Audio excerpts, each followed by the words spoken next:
Good day everyone. Today we will continue our discussion further with the basic concepts of chemistry. So in the last class, I have introduced you to the chapter. हमने chapter के introduction के बारे में बात की थी last class में.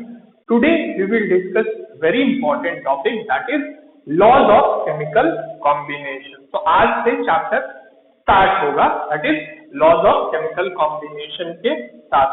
So what are laws of chemical combination?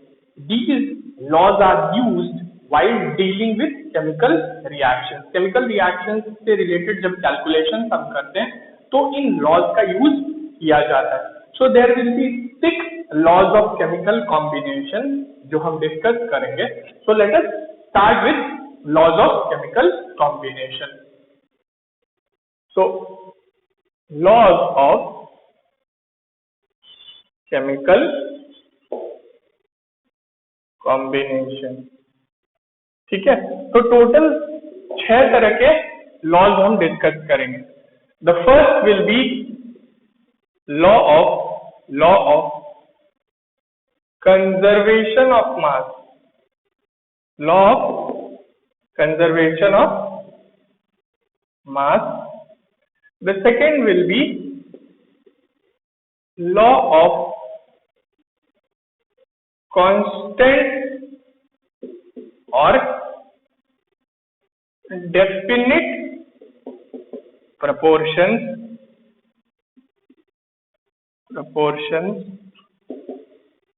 Then third will be law of multiple proportions. Law of multiple proportions. Then fourth will be law of reciprocal proportion. ठीक है, law of reciprocal proportion. Then fifth will be law of gaseous volume. It is also known as Gay-Lussac's law. इसको Gay-Lussac's law भी बोलते हैं. We will see that. And the sixth will be a very popular law that is Avogadro's law. इसके बारे में आपने junior classes में भी सुन रखा होगा. तो sixth will be Avogadro's law. ठीक है. So we will talk about these 6 laws one by one. एक एक करके हम इन 6 लॉज के बारे में बात करेंगे. So let us start with the first one that is law of conservation of मास. तो आपको जैसा कि नाम से ही पता चल रहा होगा what is law of conservation of mass. It is based on the fact, law of conservation of mass is based on the fact that matter can neither be created nor destroyed. ठीक है, matter can neither be created nor destroyed. So law of conservation of mass states that in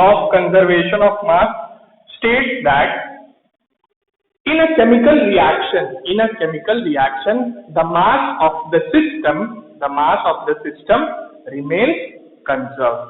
ठीक है. So क्या बोलता है law of conservation of mass? Law of conservation of mass states that in a chemical reaction the mass of the system remains conserved.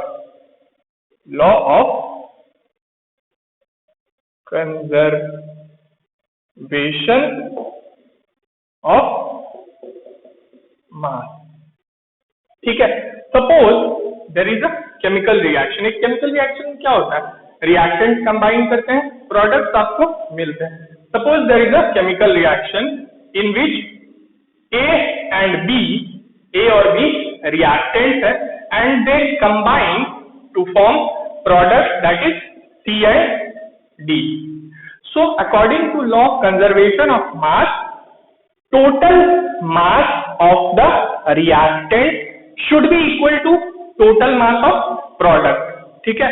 If mass is conserved, अगर mass change नहीं हो रहा है तो जितना आपने रिएक्टेंट लिया था, जितना मास रिएक्टेंट का लिया था उतना ही मास प्रोडक्ट का भी आपको मिलेगा. That means total mass of reactant will be equal to total mass of product, total mass of reactant.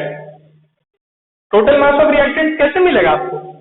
Mass of A plus mass of B, A और बी रिएक्टेंट है, तो टोटल मास ऑफ रिएक्टेंट मिल गया.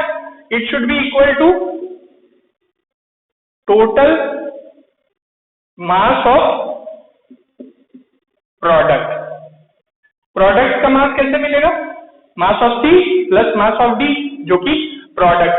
But आप ये relation तभी लिख सकते हैं, you can write this relation under one condition, एक कंडीशन के अंडर में, that all the reactants are consumed to form the product.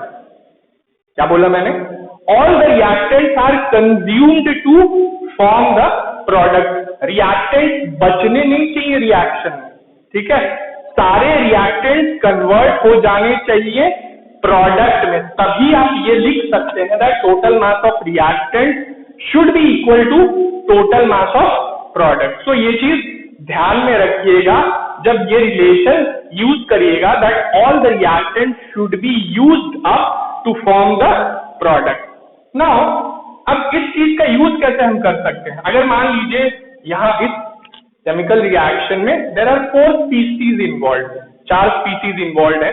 अगर मैं किसी 3 का मास आपको प्रोवाइड कर दूं तो 4th का मास आप इजीली कैलकुलेट कर लेंगे बाय दिस रिलेशन. मतलब चलिए एग्जांपल से इसको समझने की कोशिश करते हैं. एक एग्जांपल से इसको समझने की कोशिश करते हैं. एक बहुत ही पॉपुलर केमिकल रिएक्शन है जिसको हम कंसीडर करेंगे. आपने ये कई बार छोटे क्लासेस में पढ़ा होगा, कई बार छोटे क्लासेस में इस रिएक्शन को देखा होगा. That is silver nitrate reacts with sodium chloride. Silver nitrate reacts with sodium chloride to form what? Silver chloride and sodium nitrate. ये एक डबल डिस्प्लेसमेंट रिएक्शन का एग्जाम्पल है जो आपने छोटे क्लासेस में देखा होगा.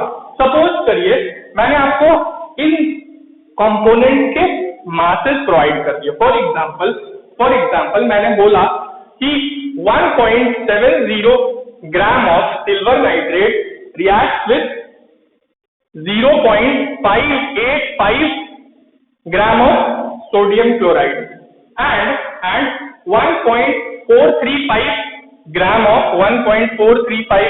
Silver chloride is produced. ठीक है, मैंने इस रिएक्शन में जो भी स्पीसीज इन्वॉल्व हैं उन कुछ के मासेस आपको प्रोवाइड कर दिए.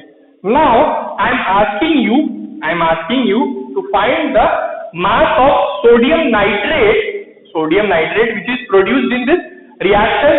ठीक है, सो अभी मैंने आपको बताया कि total mass of the reactant should be equal to total mass of the product under the condition that all the reactants are used to form the product. So in this case all the reactants are consumed to form the product. So हमें अगर मास of sodium nitrate निकालना है तो इसको x ले लीजिए, नहीं पता है हमें, so हम इसको x ले लेते हैं. अब what is the total mass of reactant? Total mass of reactant will be 1.70 plus 0.585 होगा भाई. टोटल मास ऑफ रिएक्टेंट होगा. That should be equal to total mass of product. तो प्रोडक्ट के मासेस क्या है? 1.435 ग्राम सिल्वर क्लोराइड का है और सोडियम नाइट्रेट तो निकालना ही है तो इसको हमने x कंसीडर किया है. सो ये एक बहुत ही इजी मैथमेटिकल रिलेशन है. क्या आप x के लिए इसको सॉल्व नहीं कर लेंगे? अगर x की वैल्यू निकल जाएगी you will get what? You will get the mass of sodium nitrate which is produced in this chemical reaction. So इस तरह से law of conservation of mass का यूज किया जाता है. वेरी इजी लॉ, जस्ट इसको एक बार बुक से पढ़ लीजिएगा. मोस्टली थ्योरेटिकल टॉपिक है but go through it from the text book. Now this law of conservation of mass nuclear reactions के केस में ओबे नहीं होता है. याद रखिएगा, this law is not obeyed in case of nuclear reaction. क्यों? क्योंकि in case of nuclear reaction some mass is used और some mass is converted into what energy, कुछ मास एनर्जी में कन्वर्ट हो जाता है। So this law of conservation of mass is not obeyed in case of nuclear reaction, ये याद रखिएगा। So this is about law of conservation of mass. हम और लॉज के बारे में बात करेंगे, we will talk about more laws of chemical combination in the next class, but today we will keep it till here only. Thank you so much.